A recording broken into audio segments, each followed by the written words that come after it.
Let's talk about relationships, and in particular, let's talk about rejection.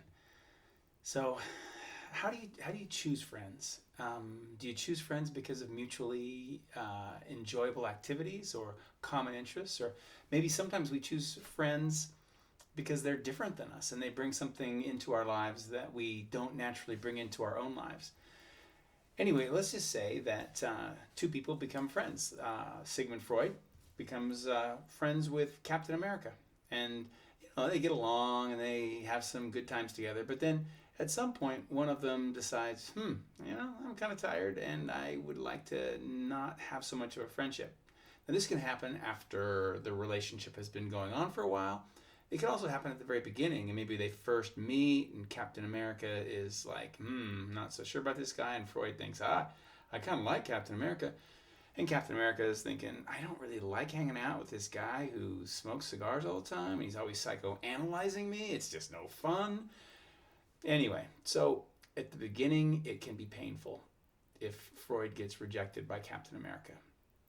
Later on, after they've been friends, it can even be more painful. But what amps up the pain even more is if it's a romantic relationship.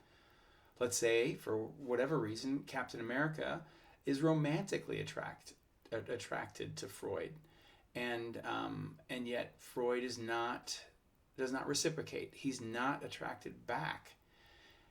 And what happens?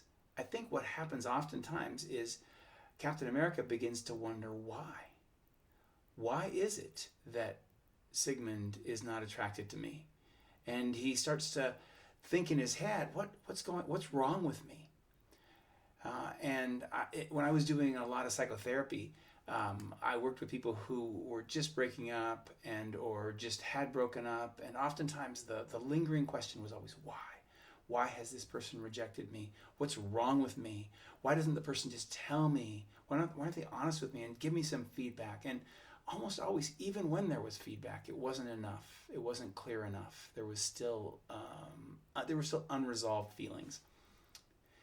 And so I think when it comes to breaking up and getting over it, there are really three choices. One is to blame yourself and to really kind of introspect and say, the downside of that is it can get too harsh and you can be too negative about yourself, and you can start to conclude that I'm not lovable. Maybe nobody ever will care for me or love me. You can blame the other person, which might feel better to you. It might preserve your ego, and yet you don't really learn anything from it other than, why did I get attracted to a person who now I think is a jerk? I think the third option is the best.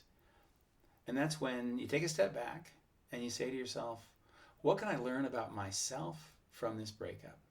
What can I learn about what attracts me to other people? And what can I learn about what I want from relationships? And so even if it's super hard, the breakup is incredibly painful, I think it's worth stepping back and saying, what can I learn about myself, about what I like from relationships? And maybe with that learning, you can make it so you can have an even better romantic relationship in the future.